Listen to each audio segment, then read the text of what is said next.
And failure is it's not just okay, it's necessary. Like Yeah. you are going to have to fail.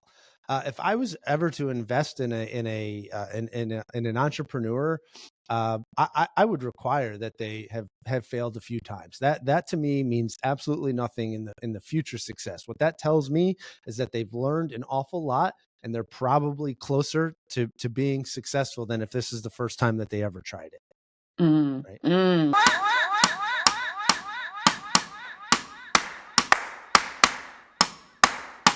Are you ready for the...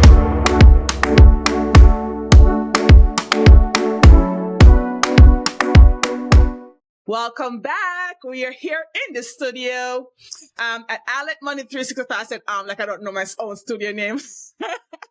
Island Money 365. Today's guest, Chris Raimo. That's correct, right? I was like, I was putting some people's name. I'm not doing that. Okay, so Chris is a Connecticut native who never quite fit the mold of traditional 9 to 5.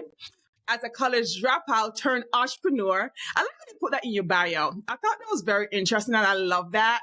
And I was like, I got to put that in there. As a college dropout turned entrepreneur, he has spent the last 17 years foregoing his own path in business. His most notable venture to date is the Happy Cat Hotel and Spa, a luxury boarding and grooming concept created exclusively for cats. So all your dog lovers, this is going to help you still, just so you know that there's love for cats too, okay?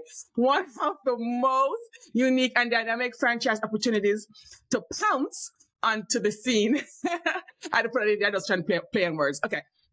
I'm not that brilliant, I guess. Born into a family of entrepreneurs, Chris developed a knack for understanding people and shaping his vision into successful ventures. Now, at 45, he's launched The Fire in Me, an online community designed to break down barriers to entrepreneurship through workshops, coaching, and insightful interviews. So he lives here in Connecticut with his wife and 2 children and hopes to inspire them and all of us to march the tune of our own drummer. So yay, Chris, welcome.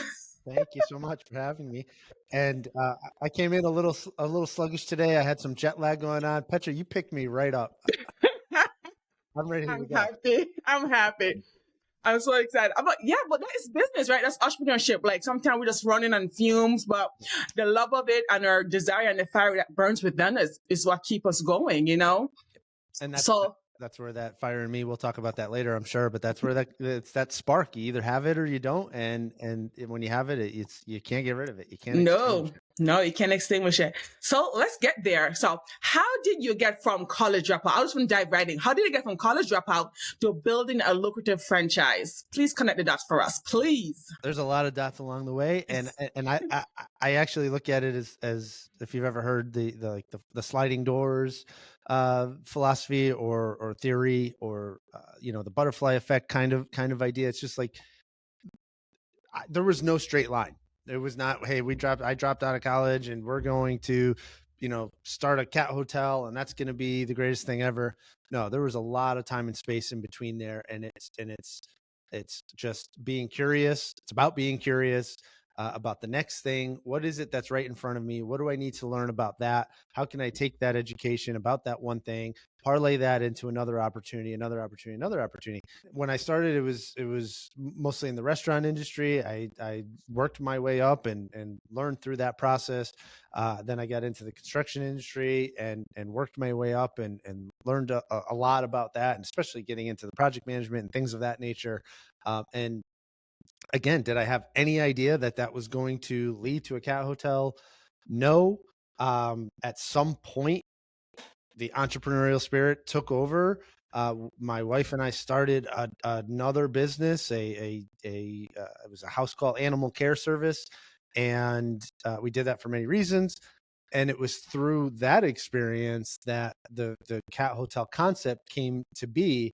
But what's interesting, how all those dots connect, is that I used everything that I learned in the restaurant industry, in the construction industry, and I put that to work here with our business, Home Sweet Home, and also with Happy Cat Hotel.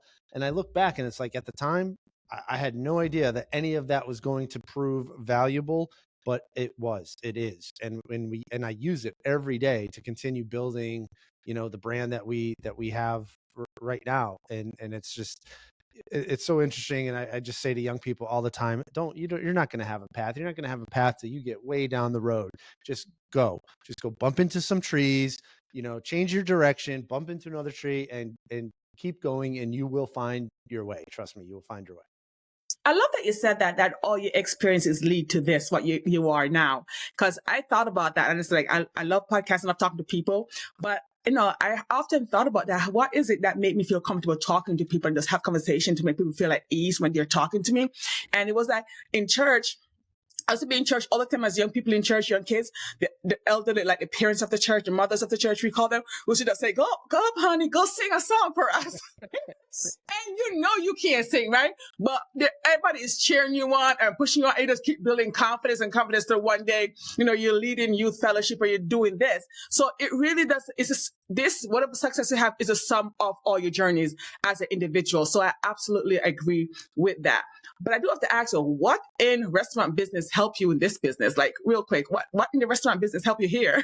Team building, leadership, all of that, right? I mean, I started when I was 14. I started washing dishes. There was nothing there, right?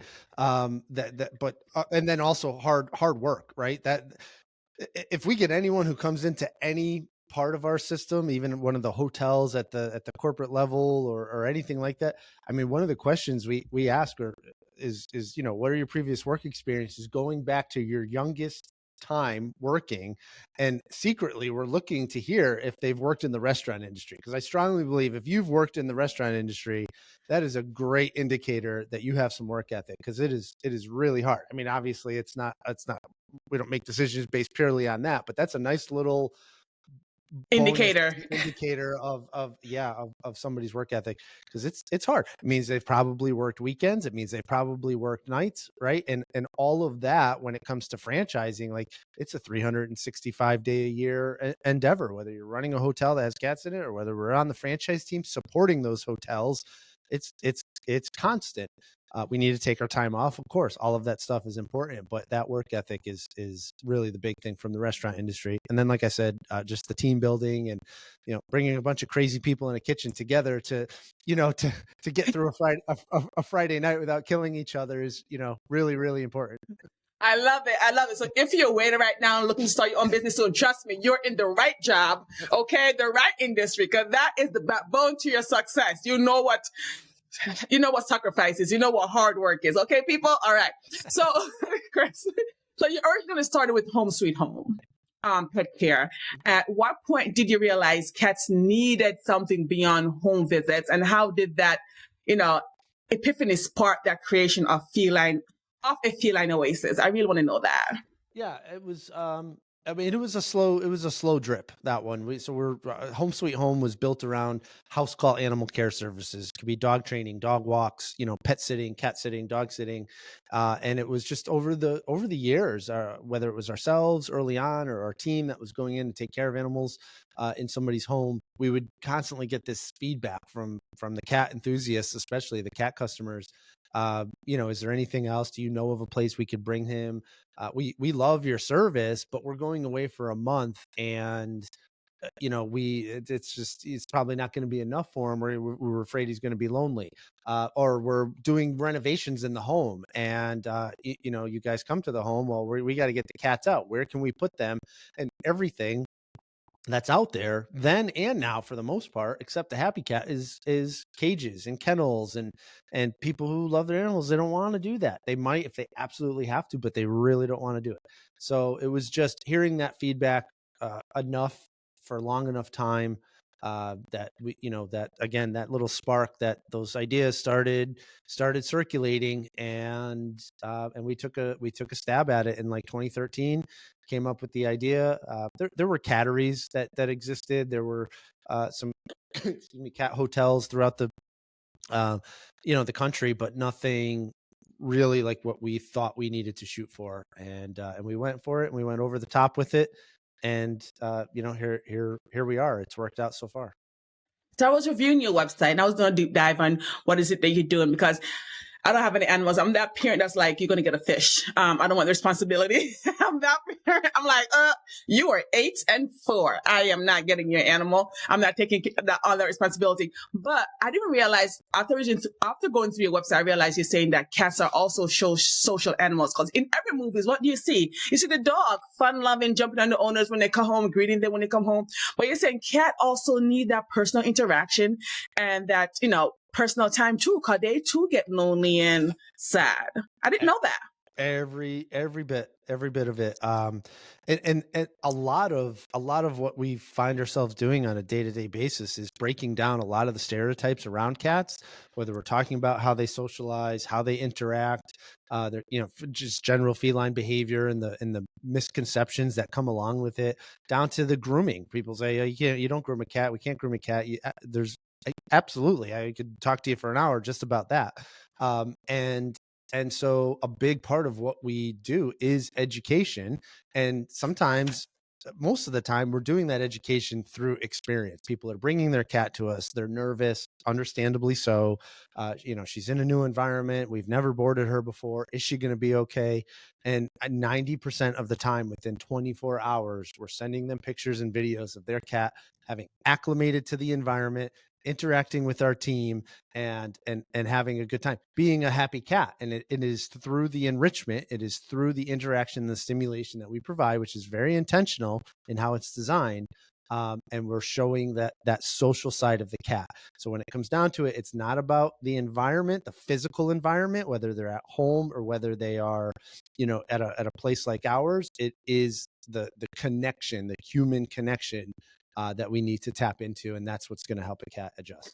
So, just to be clear, a cat does not want to be left alone. They want connection to mommy and daddy and sisters and brothers who are. They are yes, 100%, and they're extremely clever in how they express their emotions, right? Like, I have a dog and a cat, so what I'm about to say is not dumping on dogs, right? But we have a dog, and the dog runs to the door, hey, throw me, like, all the the goofy, they just love it all. Make you feel good. They make you feel good. Well, the cat's over on the couch, and the cat is, yes, there might be a little bit of judgment, like, but they just show it in different ways, right? It's kind of like an extrovert and an introvert, right? The extrovert's running to the door, and the cat is more the introvert.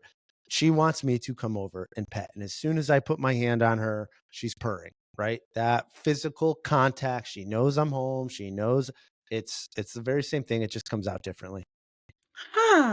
Good to know. I think that's a very great connection to make, saying that introvert and extrovert. I get it. I have that visualization now. Okay. So you mentioned coming from a long line of entrepreneurs, right? Mm-hmm. How did growing up in that environment shape your mindset and approach to business as you go through different challenges and and grow your business? Wow. So many different, in so many different ways, many of which I didn't realize until, down the road. And it's a lot of hindsight, looking back and saying, oh my gosh, that's where I learned that lesson. And that's why I think that way. And, it's really interesting to reflect on those things, like we were talking about, earlier, those previous experiences. Well, the entrepreneurship thing, I mean, that goes back to the day I was born.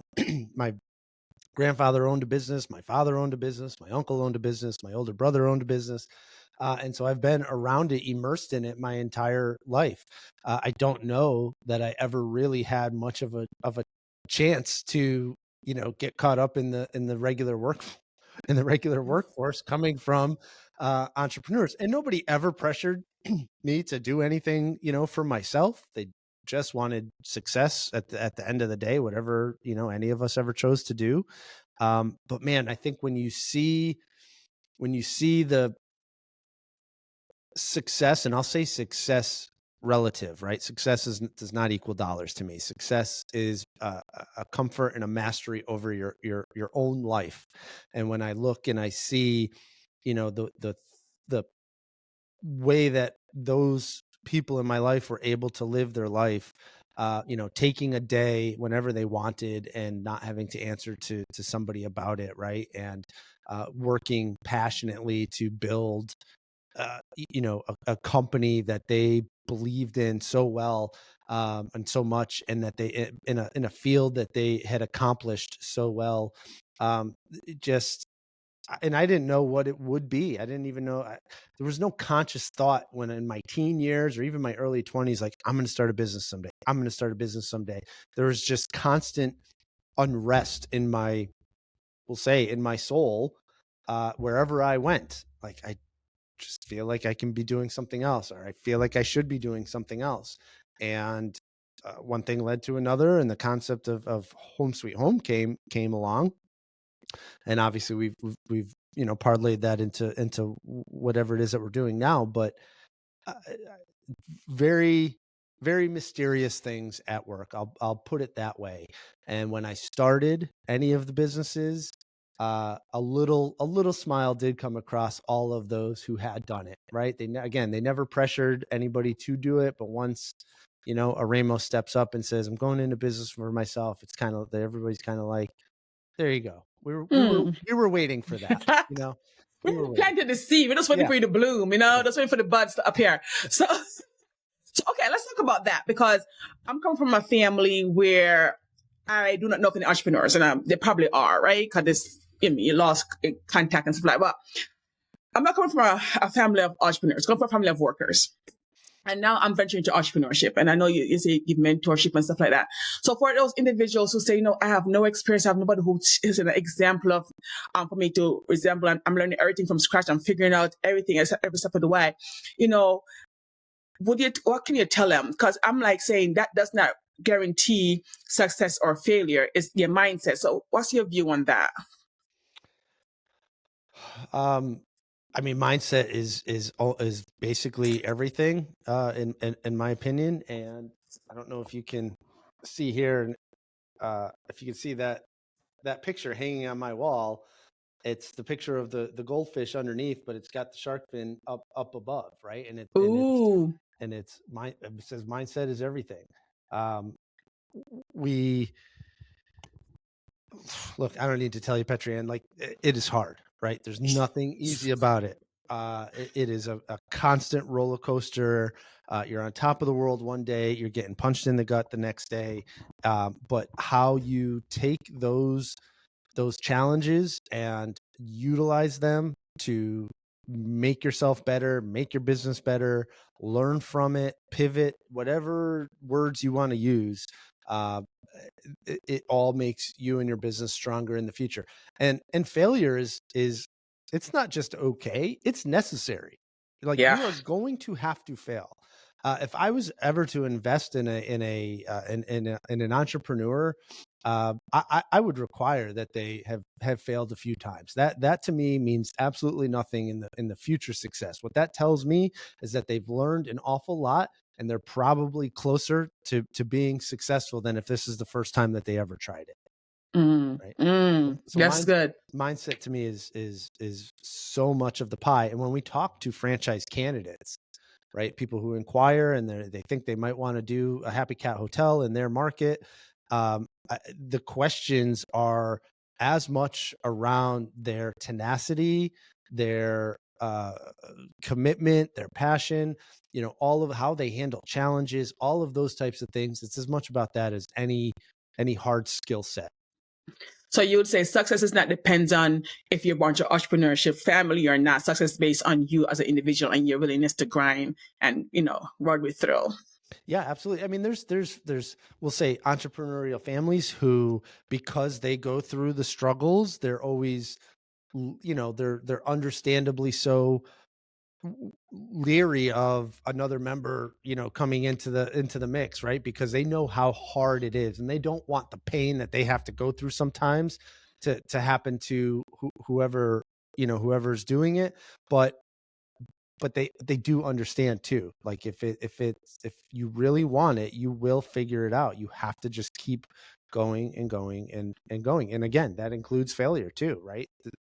Second business, third business, fourth business.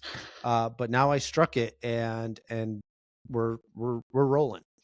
So let's talk about that failure, right? Because first you were at Sweet Home Pet Care, and now, Happy Cats Hotel. So how did the idea of franchising come about, right? what key factors led you to believe franchising was the best way? It's a loaded question, so let's do it right.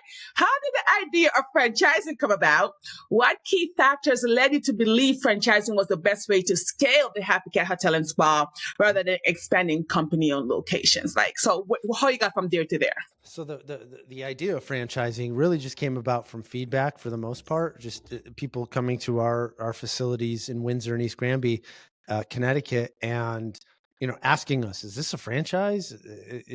How did you guys come up with this? Oh my goodness, this is this is great. You should franchise, all of that type of thing. And you hear that enough and you kind of start, asking yourself the question, well, is there something here? And following down that road, doing that research, is what led us to take the franchising path versus the corporate growth path. And honestly, it came down to growing with franchise partners. Can happen so much more effectively because they understand the market at the local level, right? So it's these two minds coming together. We have the system, we have the know-how as far as the X's and O's, the general marketing, the customer service. Like we know how to do all of that stuff. What we don't know is the market in Houston, or the market in St. Paul, Minnesota, or the market in Michigan. And but those people do, and they're helping us and they're helping themselves get from 0 to 60 a lot faster because there's so much more understanding about how things are in those states. Now, you have to be willing to work with people. There has to be a very definitive line between, what is a brand standard requirement or expectation, and where can a franchisee, start to get into some of the more entrepreneurial ideas and ideals. Never is it intended for anybody to be doing anything without the collaboration of the other, right? If there's a marketing initiative that they've come up with because they know that, in the fall season down south, the farmers markets are huge down there, and there's so many businesses that like we wouldn't have known that. So they bring that to our attention and they say, hey, we'd like to plan something. Can you help us put a marketing package together so that we can do the farmers market come, October or whatever. And so it was that collaboration that was really exciting about it. And the more that we did it, the longer that we've been doing this, the validation coming from those franchisees is the best feeling ever, right? That was something I didn't anticipate, but the opportunity to start a business, doesn't matter what the business is, it happens to be a Happy Cat, but the opportunity for these people to start a business and have that fire ignited that's been burning in them for a long time, and they just didn't know what to do with it. That's the most satisfying part of the entire process. So when did the change happen though that's what I'm trying to say, from Sweet Home Pet Care to Happy Cats? Like when? It was about how? Yeah, it was so we started Home Sweet Home in 2007. By 2012, the 5 years, we had heard all of that feedback from our customers, and started looking into, well, should we create something to satisfy those inquiries? Should we create a cat hotel of sorts, or some place, a feline oasis, as we talk a lot about? And we started that research. We did some market analysis to the best that we could. There wasn't really any options around. And so we did it. We did it very conservatively. And so in 2014, we renovated a building. We created 10 luxury hotel rooms for cats. We operated our Home Sweet Home business out of that same building. We got out of our house and started operating out of the building. And it was really just a beta test. Let's see how this goes. And so that was 2014. By 2017, we were ready to do an expansion.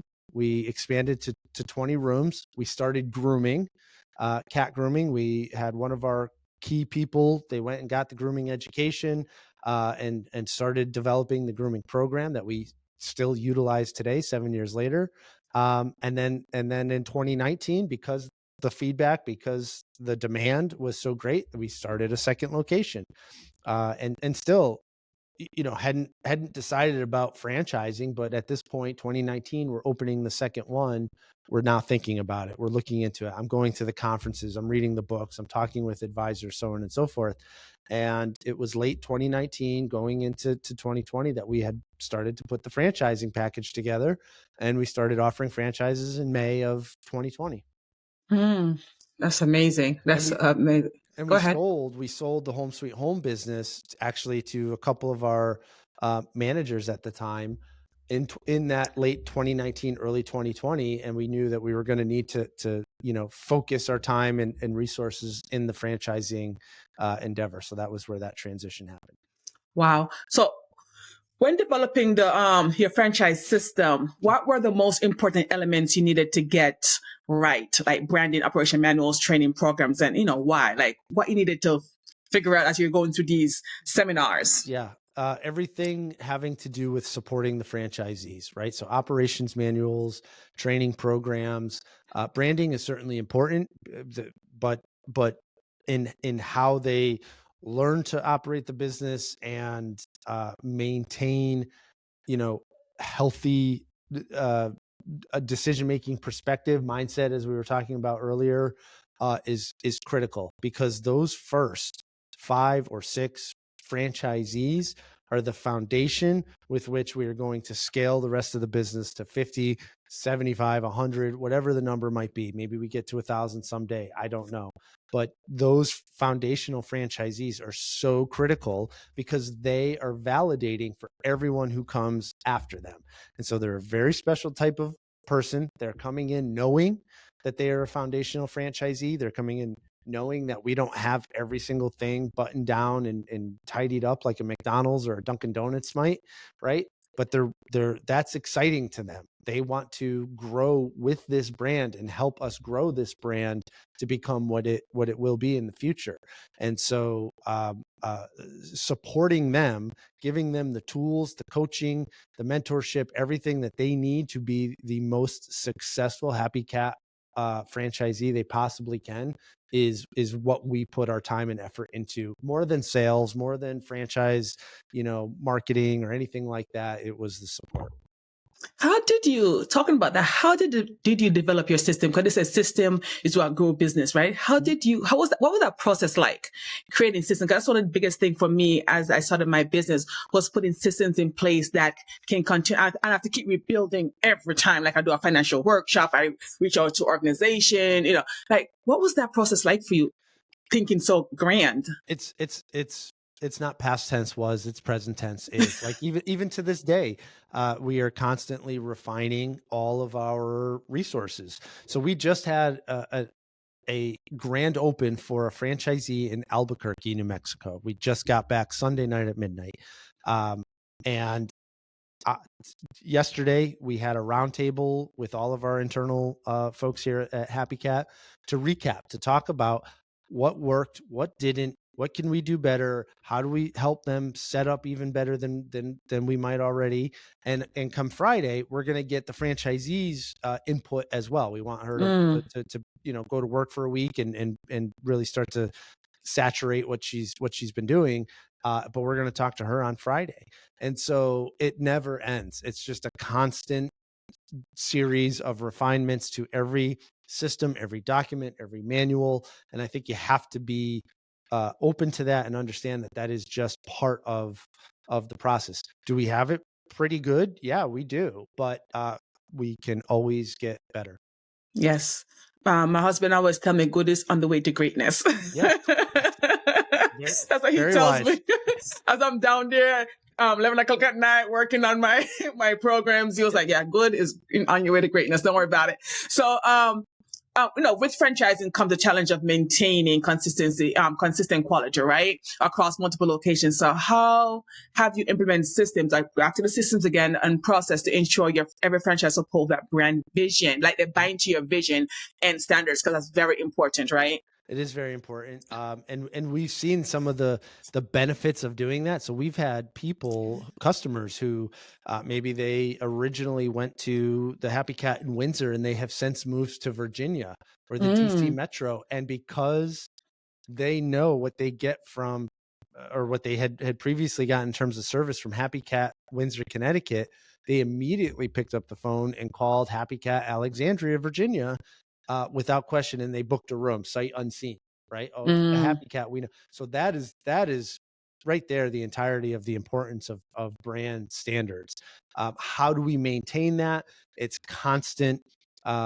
It's constant conversation and I would say coaching and feedback. So we have regularly scheduled conference calls with the franchisees, whether it's a one-on-one or it's a group where all the franchisees get together in the virtual Zoom room with us to talk about these things. Hey, everyone, we've noticed, a couple of things along the way, or we've received feedback from some of the franchisees that this process is not really working as well as it should be. Let's talk about it. Let's figure out what can we do to refine that process. And they're most of the time they're part of that conversation because this is our brand to continue growing. Like they want success and success for everyone else is success for them. Per the example I just made, somebody from Windsor going right to Alexandria to do business with them because they know it's a good brand. So, do you do surprise visit? Because as an examiner, I'm a financial examiner by day, right? And we used to do surprise visits. Like, do you do surprise visits just to make sure things are on par? I can't tell you that because there might be some franchisees listening. Well, now keep them on their toes, right? Okay. All right. So let's talk about the money part because this is Allen Money 365. I really want to dive into this. And so what are some of the financial struggles that you faced as you were embarking on this entrepreneurial journey? Like, you sold off one, you're Happy Cats, like what is it? There's a lot there. Franchising is extremely expensive, more expensive than I anticipated, right? Even going to the conferences, reading the books, talking to people, still could not comprehend how expensive it is. And so for most brands, you really don't see what we'll refer to as, or what is often referred to as royalty self-sufficiency. That's where, the royalties coming in from the operating franchisees are enough to sustain the business alone. You typically don't see that until you're at 50 units, right? And until you get to 50 units, you're in the red in a lot of cases. And the reason for that is between legal, accounting, auditing. We have to get audited every single year. We have to pay for it. It's all, franchise regulations, marketing for new franchisees, supporting the existing franchisees, obviously salaries and everything else in between. Like all of it adds up to a very, very significant cash burn on the front end. And so, Petra, and you'll understand this. Like when we talk about the startup J curve, then there's even a book about it for anybody who's interested. The J curve, startup J curve. It's the idea that a business, starts here, they endeavor and launch their business, and of course there's a downward, trajectory. You're spending money, you're building your client base, you're marketing, you're doing all of these things that cost a lot of money. But then, you hit that point, sort of break even point, and there's a little belly there like the J, and then you kind of come up out of it, and now you're able to start scaling, right? So that's the typical trajectory for most businesses. In franchising, it's not different, but it is a much steeper fall, and it is a much wider belly until you start to get to where you're coming up and you're really, really scaling. And so for a lot of what we do, it's we have to be very wise with our dollars. We have to do things very lean at times, or very, very bootstrapped. We didn't come in with millions of dollars to put into franchising and rocket out to 100 units our first year. We wouldn't do that anyways. It wasn't that's not intriguing to us. Like I said earlier, the support is what's most important. But it's a very slow process the first couple of years to work through. So how many franchises do you have now? So we have 15 units awarded amongst 10 franchisees. Some of those franchisees have what we refer to as multi-unit. So over the course of time, over the course of 3 or 4 or 5 years, they'll build and develop a second hotel or a third hotel in their region. And so so that's the quick and easy. 8 of those are in development or operation. We're about, like I said, we just came back from Albuquerque, grand open that one. And we have 3 more that are in design and construction right now that are going to open in the spring. So what are you doing to, I know you said not trying to build 1,000, but what are you doing? Great, my printer's going off. I need to get a new printer. I have a printer that I print and doesn't come till like days later. So it's coming out now. If you see entrepreneurship. If you see one of my documents in there, please let me know, because I have a few that are missing. They never printed. I'm like, where did it go? I tell people, like, you don't understand entrepreneurship. It's like, oh man, I just wait for it to come. Nothing works. Nothing works when it's supposed to. Nothing works. Oh man. But how are you setting up yourself to expand? Like, do you have expansion timeline, anything like that? Yeah, we do. And it's something we talk about every year. And then we do a recap 6 months in, like, where are we at? Are we hitting our target? I mean, even really, truly, actually quarterly. And are we hitting our targets? And what do we need to do to be more aggressive? If that's what we need to do, do we need to pull back? We're constantly having those discussions here internally for 2025. The goal is 10. We want to award 10 franchises throughout the year forthcoming. And, there's financial elements that are tied to that. Like, in some perspectives, like, we really need to award 10 because we got to, keep the wheels greased and keep going so we can grow the following year. But we haven't even approached that in such an aggressive way until now, because we've been focused on that support, right? And looking at the previous 3.5 years, 4 years, and where we are now, we're ready. We've got the support where we want it to be. All the franchisees are, able to access the support and grow and, utilize that to help develop their business over the course of 10 years. It's a 10-year franchise contract. And so we're ready to kind of push on the gas pedal a little bit and start some scalability. Okay. So Chris, let me ask you, what was your, cause entrepreneurship is scary. What was your lowest year? Like, in terms of, I want to say profit, cause you're telling me that it takes some time. So what was your lowest profit year or your highest profit year? And if you want to change the word profit to something else, like, any other word, that's fine. I mean, I think 2020 for us was a really tough time. And that's just due to COVID. We were really hitting our stride, and then a lot of the business went away. We were fortunate; we didn't have to, close our doors. We are an essential business with so many people moving, traveling, and unfortunately, we didn't have people who got sick, went to the hospital, and they needed a place for their animals. So we were, we petitioned to remain open as an essential business, and they granted that. But even with that, I mean, the revenue just tanked, right? And so we had to let some of our team go for a period of time, and we were back to kind of running things like we did the first year or two. It was really just us, and so that was a tough year. But then as soon as we came out of it, going in 21, and then certainly 2022 and beyond, like it's just taken off again. And so here we are again, talking about those past experiences informing our present and our future, right? If it was not for COVID, it would be so much more difficult for me to talk about the resiliency of Happy Cat as a business concept to franchisees. But now I know, because I've lived it, this thing has some legs and some guts to it. And, look what we went through, and here we are, and we're exceeding our expectations even since. So when people see that, they're like, wow, that tells me something. This is a healthy brand that I can get involved in. And, that's awesome. and it's very resilient. That's awesome. Can you put a, I don't have to, you have to tell me exact number, but can you put a number to it?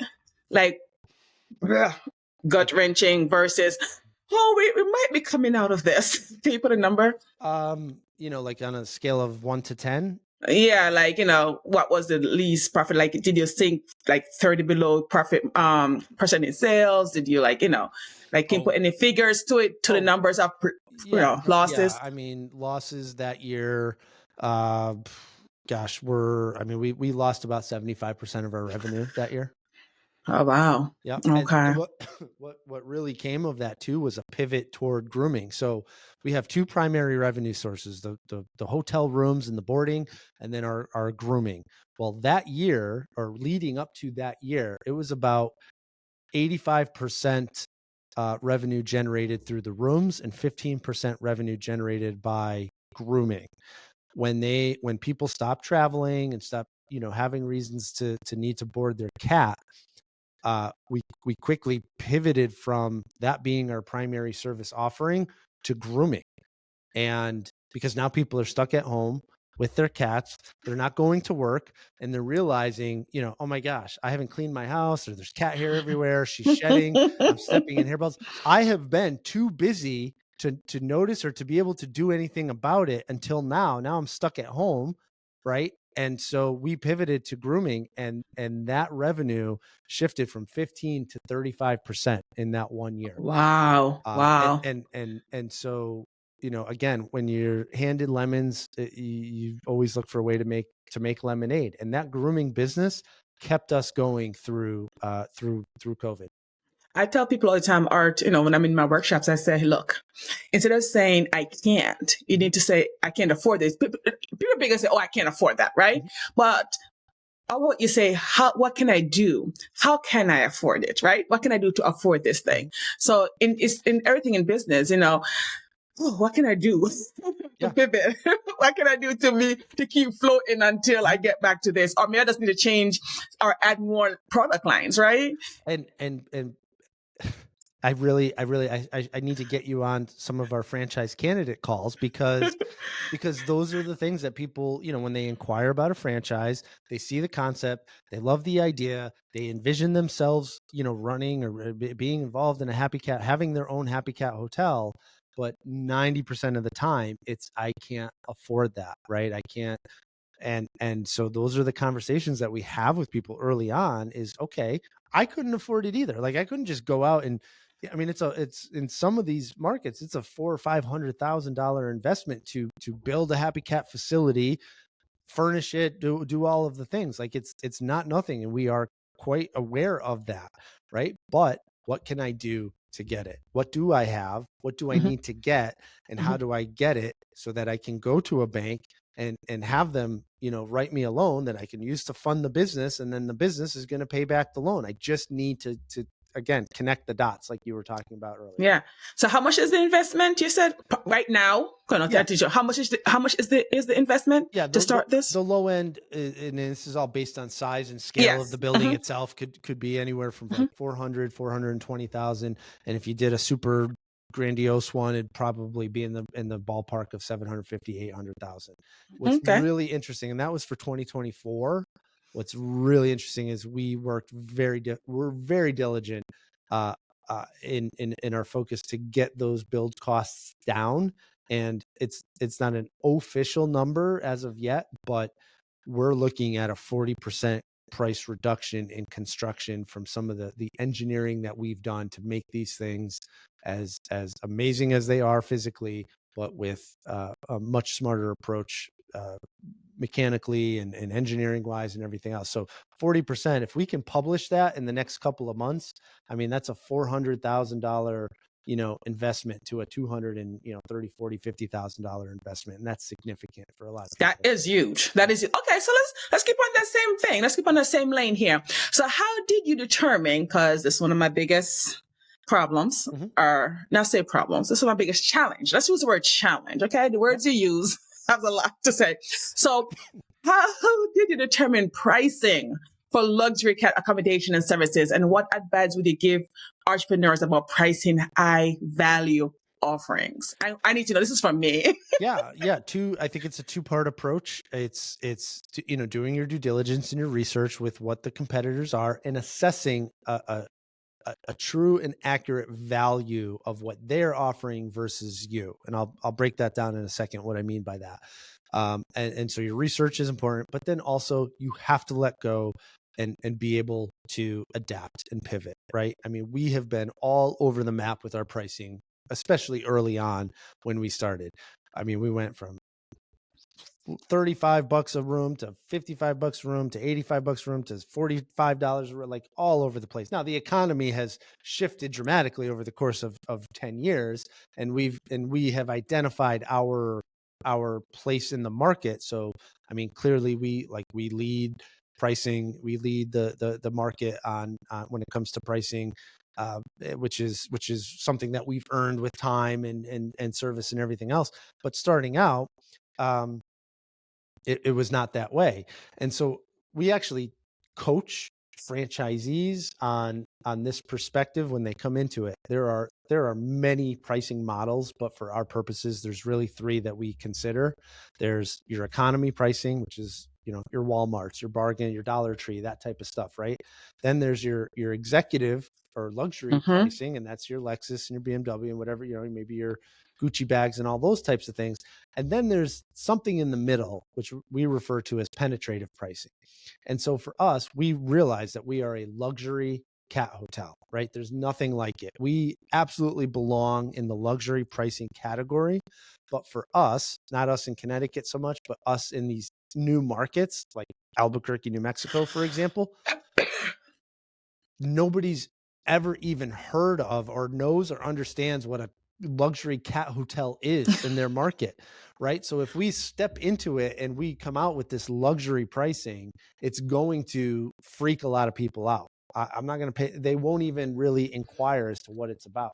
So we set up a series of price increases, throughout a period of time, excuse me, where they can come in at a number that's not quite economy, because we're not doing cages or kennels or anything like that, but just a fair price for them to feel comfortable experiencing it for the first time. And then once they experience it, they're going to realize why all the future times, or why when they come back to us next time, it's going to be more, it's going to be closer to that luxury pricing. And so we're penetrating the market because nobody really knows what it is. Once they start to learn what it is, we're bringing it up to luxury, luxury pricing. So do you think it's important to sell the offer then, to show them exactly how much they're getting, the value they're getting in this, and importance? As I said, I'm not a cat, I'm not an animal person, but well, I'm an animal person from afar. I just don't want to work in my house. So let's be clear. But a lot of people have misconception about cats and other different animals. So if you show them the offer, you think that will help them to make that jump to pay for that service, that luxury service? Always value for us. We're in a service industry, right? We don't have a product or a commodity. So it's always value based on service, the time we spend, the care that we give, the knowledge that we have, the expertise that we bring to the equation. All of that is what we work very hard and teach and coach our franchisees to work through, to bring to them. So one example of that is when we talk about grooming, right? There's a lot of misconceptions about grooming.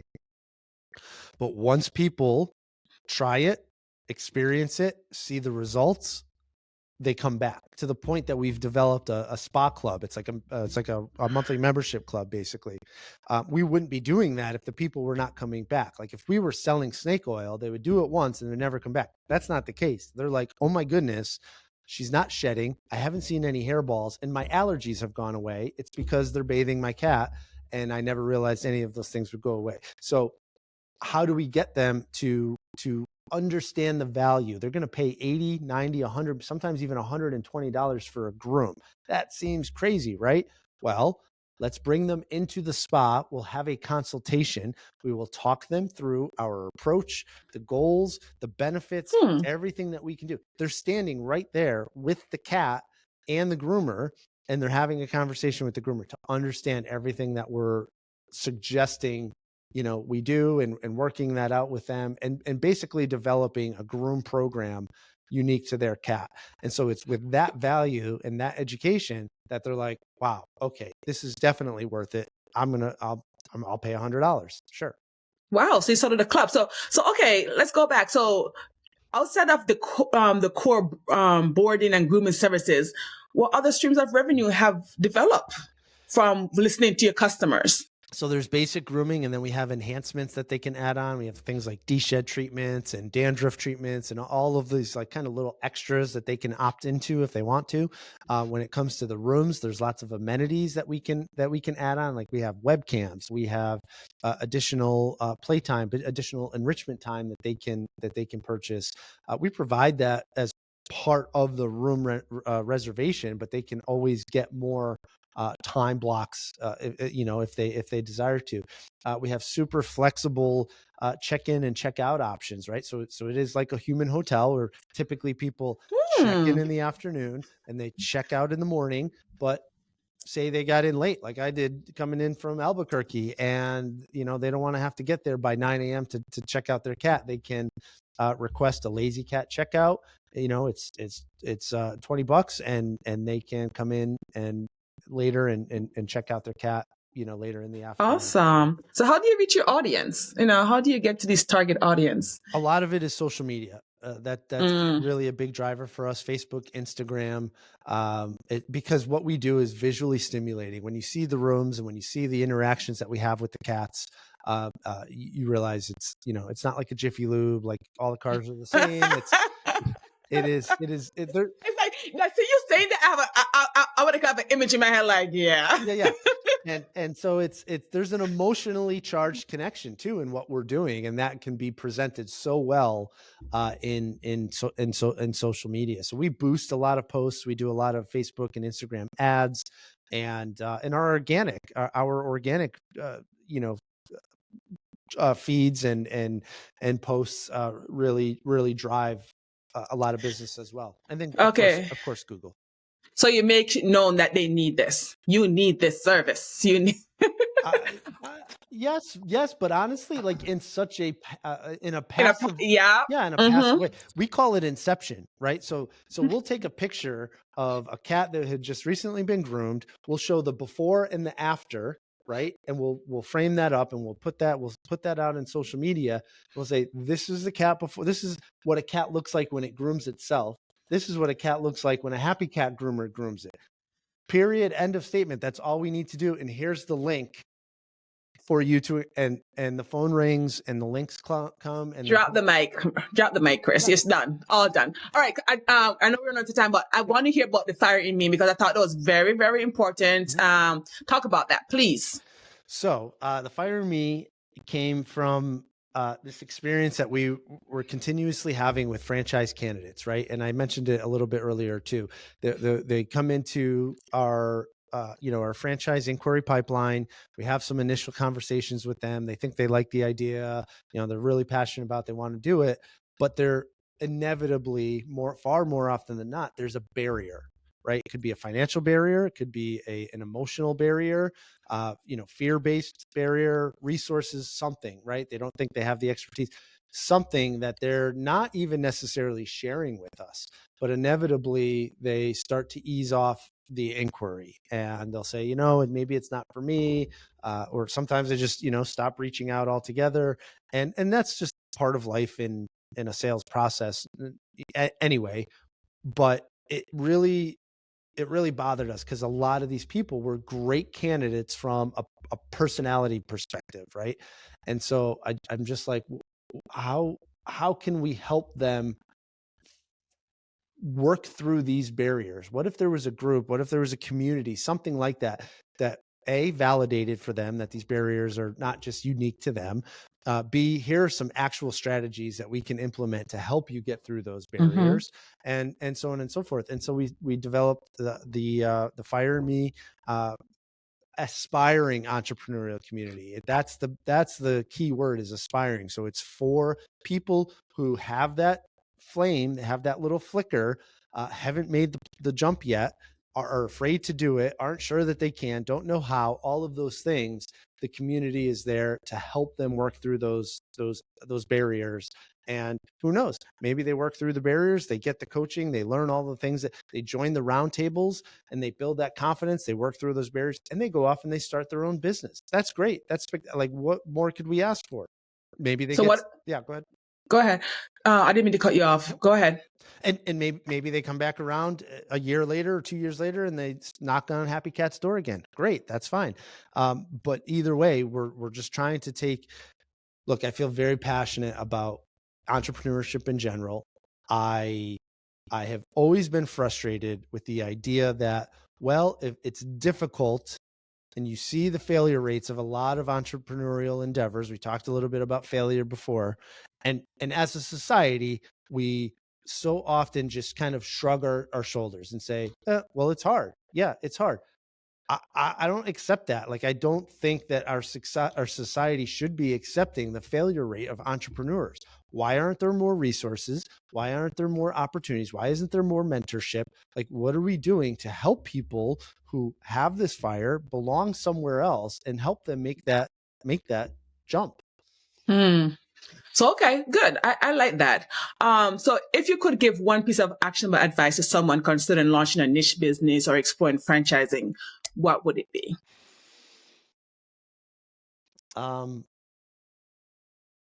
I think you have to, it's a two-part answer. You have to just do it, because you're going to have people who tell you not to, people who tell you don't mess your life up, don't give up that job and that money, and don't this and don't that. They don't have the fire, right? They don't have the fire. They don't understand you at that level.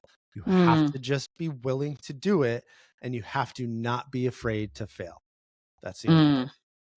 Awesome. And then as something I ask all my guests, what is one saying or proverb that your family always use to teach you a lesson or offer guidance in life?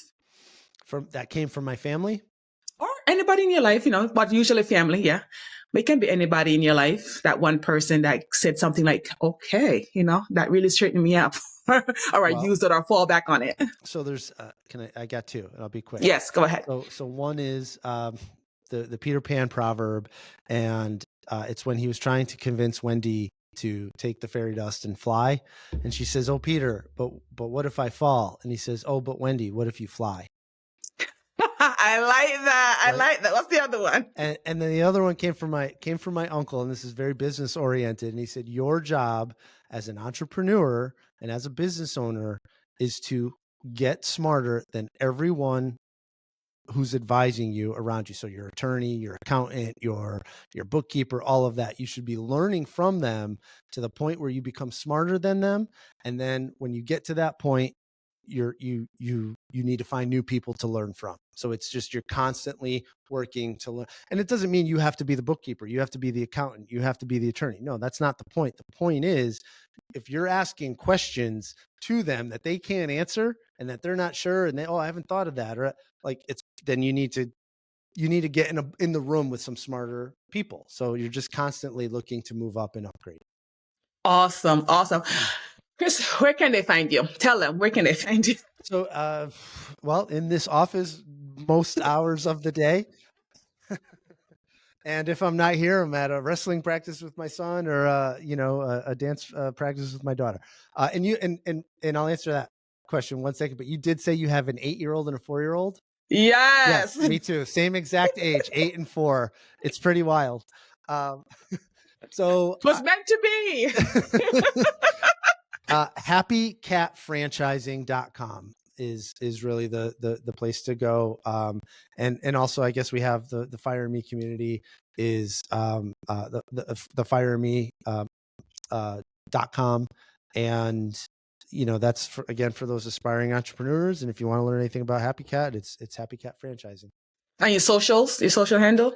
I personally try to stay off or away. I mean, I'm on there. You can find me.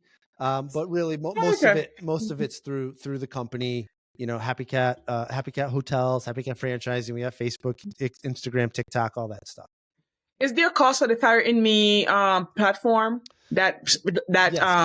opportunity? There Okay. are very, very, very reasonable, again, penetrative pricing, right? Very reasonable tiers to it. We have a $10 a month. We have a $30 a month. We have like a $85 a month. It just depends on what you want to get out of it, how deep you want to go with the coaching and all of that type of stuff. But I mean, you can get in for $10 a month. It's virtually nothing. And excuse me, we'll take you through whatever it is that you need to learn about entrepreneurship so that you have the courage to do it. Chris, thank you so much for coming through. I really appreciate your insight. If you want to do a franchise, I know it's not easy, but it's worth it, okay? It's not going to be a cash cow right away, but it will be. You see McDonald's, you never know. Chick-fil-A. It's possible, people. So until next time, remember, keep your money irate. Thanks, Chris. You're welcome. Thank you.